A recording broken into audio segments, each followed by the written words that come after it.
मैं सोचता हूं एक ऐसी नवरात्रि आए जिसमें तुम्हारे सब काम बन जाए। तुम भी यही सोचते होगे अपने बच्चों के लिए, परिवारों के लिए, प्रियजनों के लिए, पर वो कब आएगी? आती क्यों नहीं?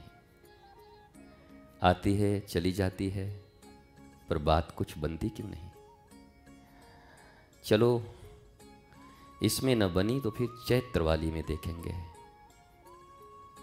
उसमें भी प्रयत्न किया पर वहां भी चूक गए।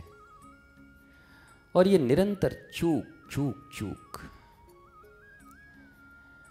क्योंकि कोई भी अपने हृदय पे यहां रख के नहीं कह सकता कि अब मैं कृत्य कृत्य भयों गुसाई, अब मैं कृत्य कृत्य हो गया।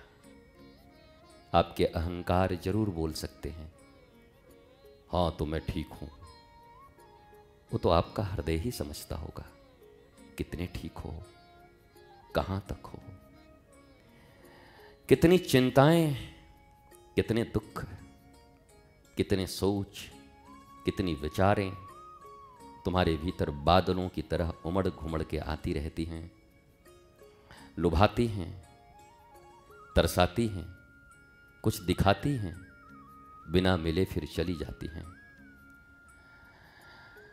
मैंने ये नवरात्रि ऐसा संकल्पित किया कि कम से कम उस भीड़ और भाड़ से दूर होकर, भीड़ में अक्सर भाड़ ही मिलते हैं, तो भीड़ और भाड़ से दूर होकर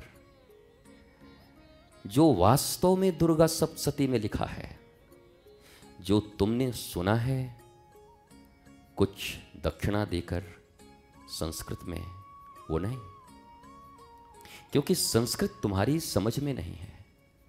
हिंदी सुनने का समय नहीं है तुम्हारे पास। तुम तो ज्यादा पैसे इसलिए देते हो पंडित जी को कि पंडित जी अगर 20 मिनट में हो जाए तो कर दीजिएगा। न तुम्हें सुनना है न उनको सुनाना है। वो सुनाने को राजी भी हों तो हम जैसे कम वक्तों के पास समय कहाँ है?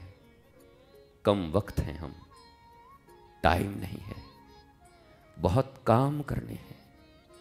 यद्यपि बाल सफेद हो गए काम करते करते, पर राम नहीं मिले, आराम नहीं आया, पर फिर भी नए काम, नए काम और काम की व्यस्तता का एक झूठी प्रतिष्ठा। I am busy for nothing. मैं बहुत व्यस्त हूं, किसके लिए? बोला संकटों के लिए। मैं बड़ा व्यस्त हूं, किसके लिए? बोला नए नए स्पाइडर के हमें जाल बुनने हैं, उसी में हमको फंसना है। मैं रेशम का कीड़ा हूं, खुद ही रेशम बुनूंगा, खुद ही उसमें फंसूंगा और कपड़ा बन के किसी के शरीर पे आ जाऊंगा फंस के। यही हालत है हमारी। मैं नवरात्रा में एक नया विचार देने का प्रयत्न कर रहा हूं तुम्हें।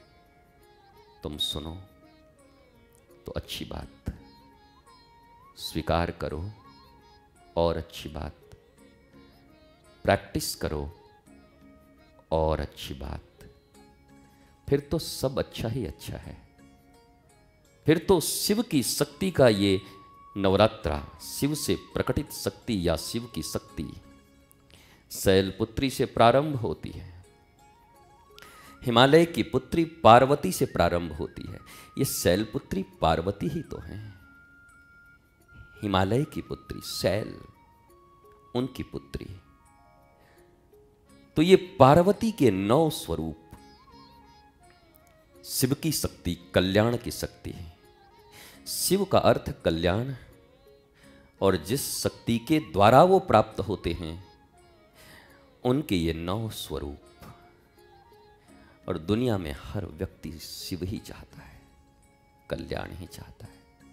कोई नहीं जो अपना अमंगल चाहता हो, कोई नहीं जो दुख चाहता हो, कोई नहीं जो तकलीफें बिनना चाहता हो। मंदिरों में जाकर, गुरुद्वारों में जाकर उपवास, व्रत तीर्थ तप कुछ भी करता हो, पर उसकी आशा और उसका मांग बस एक होता है, मैं सुखी रहूं, मेरा परिवार सुखी रहे, हम सब आनंदित रहें। और जब ये हो जाए तो मेरा देश भी सुखी रहे, और ये भी हो जाए तो चलो वसुधैव कुटुंबकम भी ठीक ठाक रहे।